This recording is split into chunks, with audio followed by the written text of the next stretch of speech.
This open letter has created a fracture wider than the Grand Canyon within the Liberal Party all over again. Mark Carney had enough problems on his plate, and now he has a fractured party?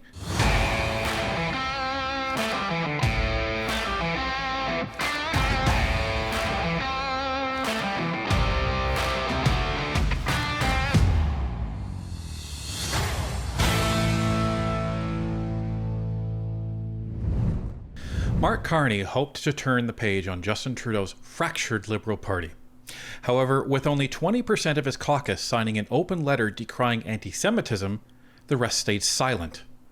Now, with the fall session imminent, the Conservatives are ready to strike. Let's take a look. Ladies and gentlemen, yesterday this post appeared on X, and it's from Anthony Housefather, a MP out of Quebec, and you probably have heard his name before. And if you haven't, and it's kind of familiar, we'll get to that. So he says, Jewish Canadians, like all Canadians, have a fundamental right to feel safe in Canada and to live safely with their Jewish identity proudly known. Today, I joined 31 other Liberal MPs to issue this call to action. Here's the letter. Statement on the deplorable rise of anti-Semitism in Canada. Jewish Canadians, like all Canadians, have a fundamental right to feel safe in Canada. Regrettably, right now, there is a deep sense of unease, fear, and unsafety among many Jewish Canadians across Canada. On Thursday, a Jewish woman was stabbed in Ottawa while shopping at a grocery store in an incident police are treating as a hate-motivated crime. The man who attacked her has previously posted virulent anti-Semitic comments on social media. 3 years ago, such an incident would have been shocking. Today, much less so. From attacks on synagogues, Jewish schools and monuments, Jewish-owned businesses, Jewish community organizations, and lately individual Jews themselves, anti-Semitism is becoming normalized.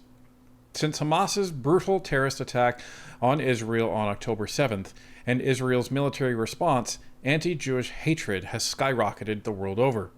Canada is no exception. In Canada, like other countries, actions to target local Jewish communities and make them responsible for actions happening in the Middle East are wrong, unacceptable, and anti-Semitic. Right now, Jews make up slightly more than 1% of Canada's population, but are the victims of 70% of reported religious-based acts of hate. This spreading hate is a call to action for all Canadians, all levels of government, law enforcement, schools, public institutions, and places of work. As parliamentarians, we have already done work to determine what concrete actions are needed by all levels of government, schools, and police. We support the actions recommended in the December 2024 report of the House of Commons Standing Committee on Justice and Human Rights and the outcomes of the March 2025 National Forum on Combating Anti-Semitism. As members of Parliament, we stand firmly behind the Prime Minister's commitment to quickly bring forward changes to the criminal code this fall to prevent unlawful fear and intimidation outside places of worship, schools, and community centers. We are committed to keeping all Canadians safe. This includes the Jewish community that has contributed so much to building the vibrant country we have today. Jews should be able to live their lives safely with their Jewish identity proudly known on the streets, at work, at community gatherings, and in schools and on campuses. Every one of us in Canada owes this to our neighbors and to one another. Sounds like a decently written letter. Sounds reasonable. Here's the problem. And there's lots of problems with this, but let's just break them down one by one. There's 169 Liberal members of Parliament in the House. 30 of these are in Cabinet. The remainder, which is 98, didn't sign this letter. Now, they have no good reason not to sign this letter. When you're talking about Cabinet, they typically don't get involved in things like this, no matter the government. So let's just stay objective on that. So whether it was Conservative or Liberal, you're probably not going to get something like this signed by Cabinet. But for the other 98 Liberal MPs, what's going on? Seriously, what's going on? That's almost 70% of the remaining MPs that didn't sign this letter. In total, if you include cabinet, that's 80% of all of the Liberals here did not sign this letter. So we can only infer from that you don't support this letter that is basically saying we need to end anti-Semitism in Canada. This is a no-brainer, folks. You can put literally any demographic on there and it should remain true. Whatever group may be targeted by violence, may be targeted by harassment, doesn't matter. Everyone in Canada deserves the same right to live safely, to live peacefully. But apparently, 80% of Liberals don't believe that. 70% of the backbenchers don't believe that. Apparently, there's no need to sign this letter. The other interesting thing that it states here is it says, oh, well, you know, we believe that the recommendations laid out in the December report and in this March report should be implemented. Well, if it was so bad, Mark Carney, things were so bad, and you already have recommendations, why did you rise for the summer? Why? Sounds like there was a lot to do, Mr. Carney. And if I read between the lines here, this almost sounds like Anthony Housefather trying to force Mark Carney to do this. Because he says, we look forward to Mark Carney implementing this stuff in the fall. Why would they need an open letter to tell Canadians this if you weren't trying to force his hand? Why?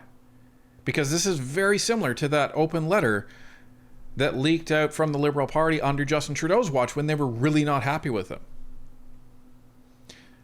So here's the names on this open letter. So Anthony Housefather is at the top left, and then you can see, you know, some names in there like Anita Vandenbelt, Leslie Church, Ben Carr, Karina Gold, Evan Solomon, Parm Baines. You know, the list goes on, and this makes up everybody. Greg Fergus is on there. So the question is, where's everybody else? Sounds like your party is significantly split when it comes to how to treat Jewish people in this country. Some of them obviously abhor anti-Semitism, as you should. The rest of them don't seem to give a damn, because that silence speaks very, very loudly. But here's the problem, or the next problem with this, is with Anthony Housefather himself. Excuse me, Mr. Housefather, if I don't find this too genuine. Why? Let's take you back to March of last year. Remember this? Would Mount Royal constituents support Anthony Housefather crossing the floor? Remember that? Remember when there was all of these rumors of Anthony Housefather crossing the floor? Well, why was that? Well, let's take you back to an interview he had with CTV's Vashi Kapelos when all of this was going down. Good to see you as always, Mr. Housefather. You had mentioned that you were reflecting upon the outcome of this vote on your future with the Liberals. Have you come to a determination about what your future looks like with the party? Oh, I'm not making that determination in like one day. A reflection is actually a serious reflection. I'm going to be thinking about this. I'm going to be, talking to constituents, talking to elected officials in my riding, talking to people to get their point of view, because I represent a riding. I don't just represent myself. But I think what I want to reconcile, which I think a lot of Liberal supporters who are Jewish right now are trying to reconcile, is our feelings about Israel and the existential threat that Israel faces and the rising tide of anti-Semitism and the place that we landed on Monday in the House of Commons vote and whether or not we fit. And so this is a bigger question than just Anthony Housefather. I think it's a question of a community. And so I want to talk. I want to think about this. I don't want to make rash decisions in the heat of, anger or temper. I'm going to be thinking about this, for a few days, for maybe a week, for maybe longer. I really need to get to the right place. I know you mentioned it's more broadly about the community, but you are a member of that community as well. Do you Have you, after Monday, called into question your own, whether or not you fit? Yes, that's exactly what I'm saying, right? Yeah. When this motion, the NDP Opposition Day motion, was to me something that easily could have been defeated. It was a motion that was a radical departure from Canadian foreign policies. It was written in a way that equated Israel with the terrorist group Hamas on a number of occasions. It was a radically anti-Israel motion. And the normal course, as you know, Vashti, because you're more of an expert than I, you've been here longer than me, the government would have just voted against it in 99.9% of the times. But instead of doing that, we went to this elaborate effort to create an amended version, which is much better than the original version. Still not what I would want, but there was no need to do that.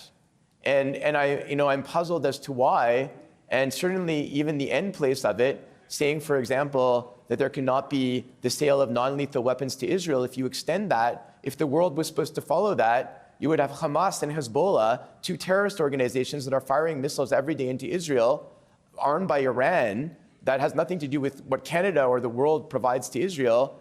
And then you would have Israel, who wouldn't be able to buy weapons from anybody, even non-lethal ones, and couldn't defend itself. It's a crazy, crazy proposition when the country there is supposed to be our friend and our ally. So I'm left wondering, based on this motion, is Israel still a close friend and ally of Canada? And if it's not, if this government position, which is now in bed with the NDP and is not, do I have a place in the Liberal Party? And I think it's something I need to discuss, because no matter how much I agree on other Liberal platform issues, this has become anti-Semitism in Israel for pretty much all Jewish Canadians, the biggest existential issue. 16 months ago, folks. That was 16 months ago. If I didn't tell you, based on this letter, you would assume that this interview happened yesterday, aside from the NDP motion. But you can insert, instead of the NDP motion, Mark Carney recognizing Palestine as a state. Nothing has moved. So, as it relates to Anthony Housefather, I'm sorry. I can't take this seriously. And I don't think a lot of Canadians can take you seriously this time. Because you cried wolf one time, and what happened as a result of that? Oh, right, Justin Trudeau did this. So I'm not going to read all this, but basically, to shut Anthony Housefather up, Justin Trudeau appointed Anthony Housefather as the special advisor on Jewish community relations and anti-Semitism. So his role would be to advise the Prime Minister and ministers on the development and coordination of the Government of Canada's work to combat anti-Semitism, to ensure Jewish Canadians are able to live with vibrancy, security, and dignity. July of last year, folks. So Anthony, what did you do? Sounds like a whole lot of nothing. And after this, you didn't hear any talk of him crossing the floor. You didn't hear any talk from him about anti-Semitism and the fact that the government wasn't doing anything, and when we were really confused as to what was going on with Israel, who's supposed to be our ally, and all of this. Well, here we are, and then you decided to throw your lot in with Mark Carney, you decided to run under the Liberals, and here we are. Here we are. So excuse me if I don't take you seriously, Anthony. And a lot of Jewish Canadians are probably not going to take you seriously either, because this is where you were 16 months ago. You were allegedly the special advisor, and nothing happened. Things got worse. Things got a lot worse. By your own admission, things got worse. And you're saying, oh, well, there was this special committee in December, and, we had these other findings in March, and, So if this is so important to your party, how come only 20% of the party actually signed this letter? So this is what Mark Carney is going to have to deal with. What are the political implications of this, folks? Well, this is going to blow up. This is going to blow up. And you're going to have the Conservatives talk about this and the fact that the Liberals have done nothing to support the rise of anti-Semitism in Canada, despite being warned by their own party over a year ago. It's a damning indictment on this. And this open letter has created a fracture wider than the Grand Canyon within the Liberal Party all over again. Because the question is going to be, as I stated earlier, why didn't they sign it? This is a problem. And this is right before the fall session. Mark Carney had enough problems on his plate, and now he has a fractured party. Apparently that fracture in that wound didn't get closed with this election. But it's like the Conservatives and everybody else has been saying this whole time. Nothing effectively changed with this party aside from who the Prime Minister's name was on the wall. You have virtually the same cabinet. You have virtually the same policies. They tried to steal the Conservative policies, but they've completely bastardized them into Liberal versions, which is why nothing has gotten done. And you have the same fractured caucus. Like, holy crap, folks. This is getting crazy as we lead into this fall session. And in speaking with one Conservative MP, I remarked to him that I think that this fall session is going to decide who the next government is in Canada. And he said, straight-faced, and he looked at me and he said, I think you're absolutely right.